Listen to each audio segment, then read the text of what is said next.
नमस्कार, मैं हूं विद्यासागर। स्वागत है आप सभी का दिल्ली लाइव में। बुलेटिन में सबसे पहले बात करेंगे इस वक्त की जो बड़ी खबर आ रही है कोरोना से संबंधित। देश भर में कोरोना को लेकर एक बार फिर से हाहाकार मच रहा है और कोरोना ने एक बार फिर से डराना भी शुरू कर दिया है। राष्ट्रीय राजधानी दिल्ली के पिछले कुछ दिनों के आंकड़ों पर अगर नजर डालें तो 100% सटीक बैठती है कि कोरोना एक बार फिर से डराने लगा है। हालांकि कोरोना से डरने के बजाय हमें सतर्क रहने की जरूरत है, कारण सतर्कता से ही हम इस महामारी को मात दे सकते हैं। सोमवार के दिन दिल्ली में कोरोना के 1904 मामले रिपोर्ट किए गए हैं। एक दिन में इतने मामले तकरीबन 3.5 महीने पहले यानी कि 13 दिसंबर 2020 को रिपोर्ट किए गए थे। 13 दिसंबर 2020 को दिल्ली में 1984 मामले दर्ज किए गए थे। दिल्ली में संक्रमण का दर भी बढ़ गया है और 2.77% हो गया है। चलिए आपको हम पिछले कुछ दिनों का एक आंकड़ा दिखाते हैं जो इस वक्त हमारे टेलीविजन स्क्रीन पर चल रहा है कि कैसे संक्रमण के मामले बढ़ रहे हैं। तो आपको बता दें कि पॉश इलाकों में ज्यादा केसेस बढ़ रहे हैं। 11 में से 4 जिलों में कोरोना के 700 से ज्यादा मरीज पाए गए हैं। साउथ दिल्ली की अगर बात कर लीजिए तो सबसे ज्यादा साउथ दिल्ली में इस वक्त कोरोना मरीज पाए जा रहे हैं और आपको भी सतर्क रहने की जरूरत है। उत्तर पश्चिम दिल्ली दूसरे नंबर पर है। तीसरी और चौथे नंबर पर दक्षिण पूर्व और दक्षिण पश्चिम जिले हैं, जहां पर इस वक्त सबसे कम दक्षिण पूर्व और दक्षिण पश्चिम जिले में 43% एक्टिव केस हैं। 11 में से 4 जिलों में कोरोना के 700 से ज्यादा मामले हैं। 5 जिलों में 350 मामले सामने आए हैं। साउथ दिल्ली में सबसे ज्यादा केसेस सामने आ रहे हैं। तो आप सतर्क रहिए क्योंकि दिल्ली की भी स्थिति बहुत ही खराब है। दिल्ली में लगातार कोरोना के मरीज पाए जा रहे हैं और आज भी लगभग 1900 मरीज कोरोना के पाए गए हैं जिसे अस्पताल में भर्ती कराया गया है। और जाहिर सी बात है कि जब मरीजों की संख्या बढ़ेगी तो दिक्कतें भी शुरू होगी। अस्पताल में बेड्स की भी कमी होगी, इसलिए आपको अस्पताल ना जाना पड़े, इसलिए आपको डरने की जरूरत नहीं है बल्कि सावधान रहने की जरूरत है।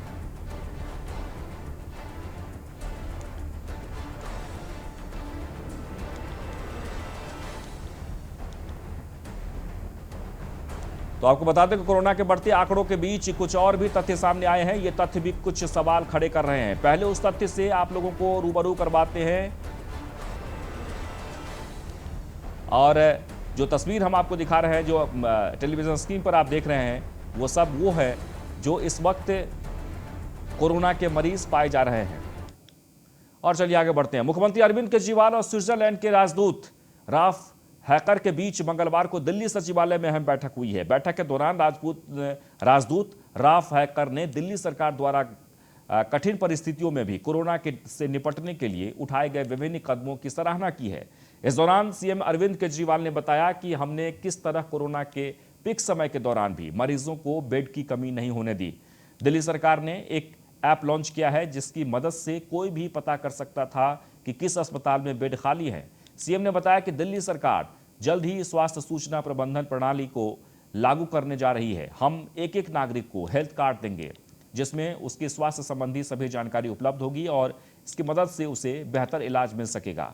इस दौरान दिल्ली में प्रदूषण से निपटने और पर्यटन को बढ़ावा देने के लिए दिल्ली सरकार द्वारा उठाए जा रहे कदमों पर भी विस्तार पूर्वक चर्चा हुई है। इस बैठक में कोविड-19 के प्रबंधन, दिल्ली में पर्यटन को बढ़ावा देने और प्रदूषण से निपटने आदि को लेकर दिल्ली सरकार द्वारा उठाए जा रहे कदमों पर चर्चा हुई।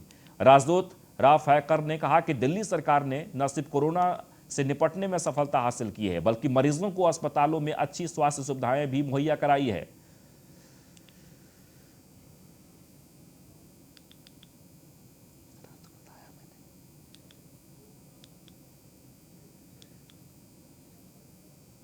तो आपको बता दें कि आज मुख्यमंत्री अरविंद केजरीवाल ने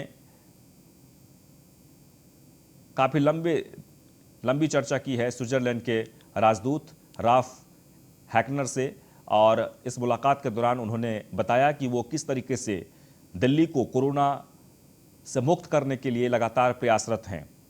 किसी भी परिस्थिति में जो कोरोना के मरीज जो पाए गए हैं दिल्ली में या इससे पहले भी, उन्हें बेड की कमी नहीं होने दी गई, यानी कि हॉस्पिटल में तुरंत ही उनका इलाज की व्यवस्था उपलब्ध कराई गई है। वहीं कई अहम मुद्दों को लेकर राफ हैकनर से बातचीत हुई है, खासकर दिल्ली में किस तरीके से प्रदूषण मुक्त बनाया जाए दिल्ली को, और साथ साथ विकास के मॉडल पर भी चर्चा हुई। अरविंद केजरीवाल ने कहा कि हम लगातार दिल्ली वासियों को स्वस्थ रखने के लिए नई नई योजनाएं लागू कर रहे हैं और हम चाहते हैं कि दिल्ली के हर एक व्यक्ति के हाथ में हेल्थ कार्ड हो और उस पर सब कुछ लिखा रहे कि आपको किस तरीके से कहाँ जाना है, कौन सी बीमारी के लिए किस हॉस्पिटल में भर्ती होना है।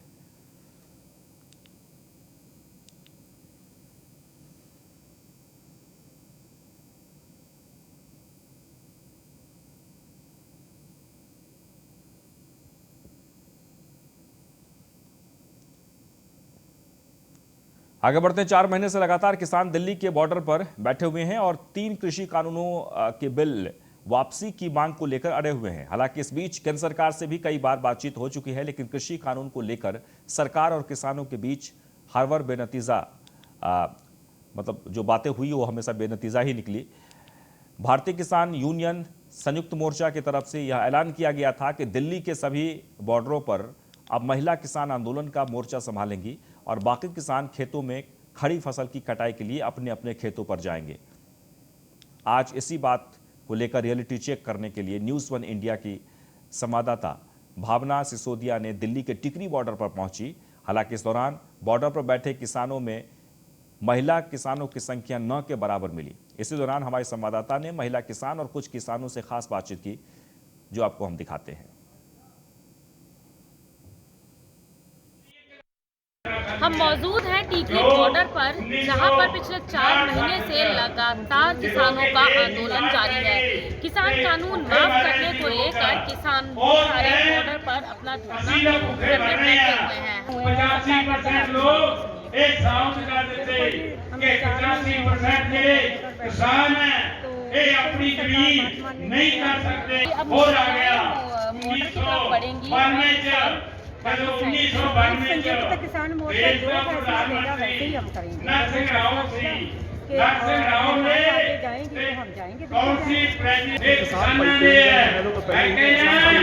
समझो जज्बातियां हो सारे लोगों की साझी लड़ाई है।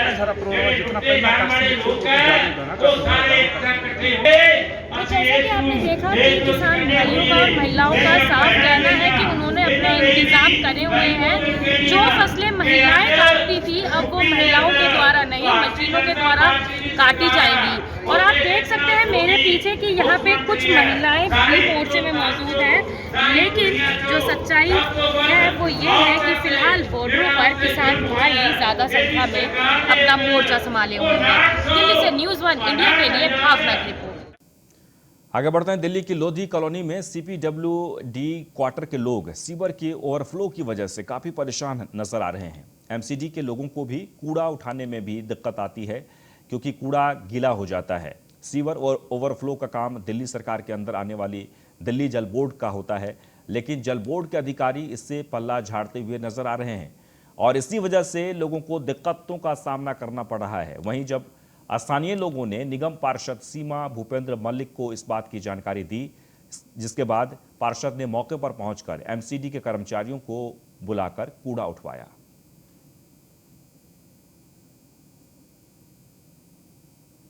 इनसे तो हमें कंटिन्यू फ़ोन आ रहे हैं, यहाँ पर कोई लीकेज है जिसकी वजह से पूरा यहाँ पानी वगैरह भरा हुआ है। हमारे पास कल और परसों की भी छुट्टी थी और कल भी छुट्टी थी। कंटिन्यू यहाँ से निवासियों के मैसेज आए, फ़ोन आए कि यहाँ पानी बह रहा है, आप आकर देखो। दिल्ली जल बोर्ड में भी हमने फ़ोन करवाया है और CPWD के अधिकारियों से भी बात की, बट दोनों ही अपनी जिम्मेवारी लेने से मना कर रहे हैं। वो उस पर डाल रहा है, वो उस पर डाल रहा है। ये तो सभी को पता है कि इस तरह सीवर का या पानी का जो भी मैटर होता है MCD से रिलेटेड नहीं होता, हमारा सिर्फ सफाई का है। तो अधिकारियों को सोचना चाहिए कि उनके आपस के उसमें जनता को बीच में नहीं पीसना चाहिए। उनकी जो भी जिम्मेवारी बनती है प्रॉपर तरीके से करें। कंटिन्यू वहीं 26 मार्च को उत्तम नगर की रहने वाली प्रमिला की सरेआम गोली मारकर हत्या कर दी थी। घटना के बाद पुलिस हरकत में आई। स्पेशल स्टाफ ने CCTV फुटेज के आधार पर मामले की जांच करते हुए कार्रवाई की। पुलिस की कार्रवाई में पता चला कि अज्ञात हमलावर कोई और नहीं, मृतक प्रमिला का पति रामवीर है, जिसे पुलिस ने छापेमारी कर उत्तर प्रदेश के अलीगढ़ से गिरफ्तार कर लिया है। पुलिस के मुताबिक आरोपी रामवीर को शक था कि उसकी पत्नी प्रमिला का अवैध संबंध है, इसलिए उसने प्रमिला की गोली मारकर हत्या कर दी। पुलिस ने आरोपी के कब्जे से वारदात में इस्तेमाल देसी कट्टा और एक जिंदा कारतूस भी बरामद किया है। फिलहाल पुलिस मामले की जांच में जुट गई है।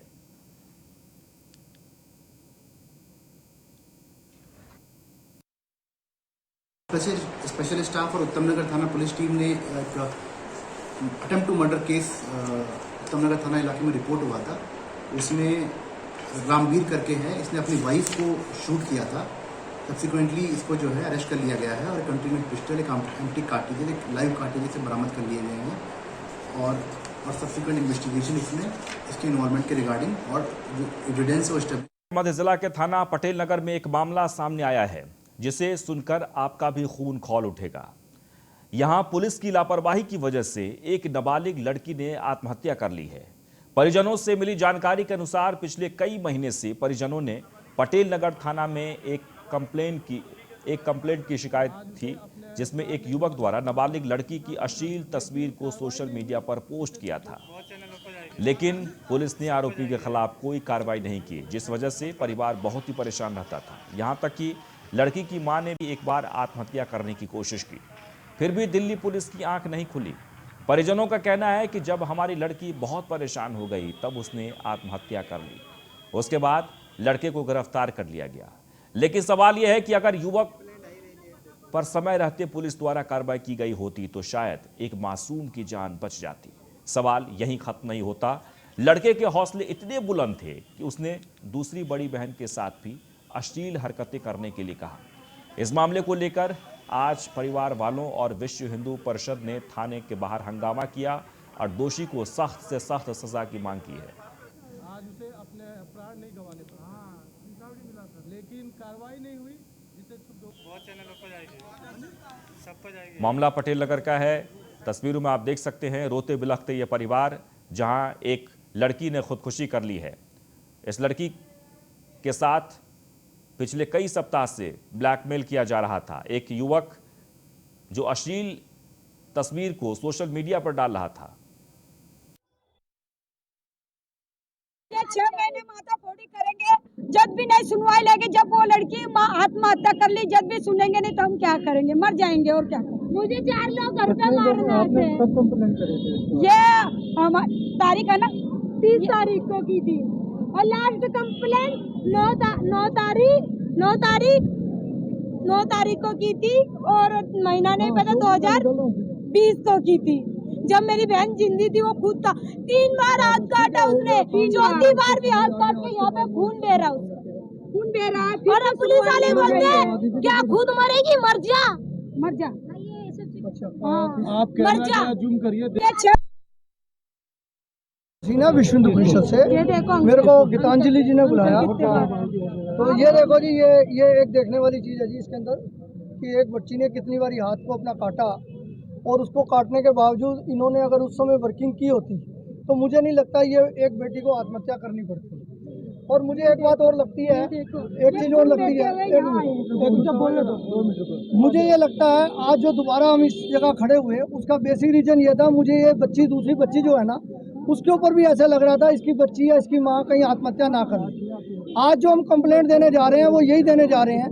कल को अगर इधर कोई मिसहैपनिस हो जाती है तो इसमें कहीं ना कहीं पटेल नगर थाना भी जिम्मेदार माना जाए, ऐसा मुझको लगता है, क्योंकि ये प्रॉब्लम बढ़ रही है और उसका कोई सोल्यूशन नहीं हो रहा। ये केस जो कि सोनिया नाम की एक लड़की ने इतनी, मैं तो जानती हूँ कि हमारी प्रशासन आज महिला शक्ति के लिए बहुत बड़ा काम करता है कि नारी शक्ति सबसे आगे है, लेकिन ये केस में मैंने देखा है एक लड़की शादी करने के लिए फाइनल होती है तो उसको पहले से ही लड़का बोलता है कि मेरे साथ शारीरिक संबंध रख, नहीं तो मैं तेरी हर फोटो को सोशल मीडिया पे वायरल कर, उसकी भरोसा को जीतता है। देखिए 6 महीने से एक लड़की के साथ गलत उसके साथ शोषण किया जा रहा है। उसकी फोटोज को एडिटिंग करके सोशल साइट के माध्यम से वायरल करके फैलाया जा रहा है और जिस वजह से उस लड़की ने आत्महत्या कर लिया। शुरू से अगर इस केस को बताया, ये हालांकि शादी का झांसा दे करके उस लड़के के साथ गलत जो है छेड़छाड़ संबंध बनाए गए, उसके बाद से उनकी कुछ पर्सनल फोटोज को सोशल साइट के माध्यम से वो किए गए कि मैं वायरल कर दूंगा, और वायरल किया भी वापस से फिजिकल रिलेशन बनाने के लिए। जैसा कि चैट हमारे पास पड़ी है, चैट हमने इन सभी रिपोर्टों के अंदर मेंशन किया हुआ है, चैट को अकॉर्डिंग। तो उन्होंने ऐसे ही तरह के ये चीज़ें करते रहे। फिर लड़की परेशान होकर के लड़की थाने पे आती रही 6 महीने तक लगातार, लेकिन पुलिस के द्वारा कोई कार्रवाई नहीं हुई।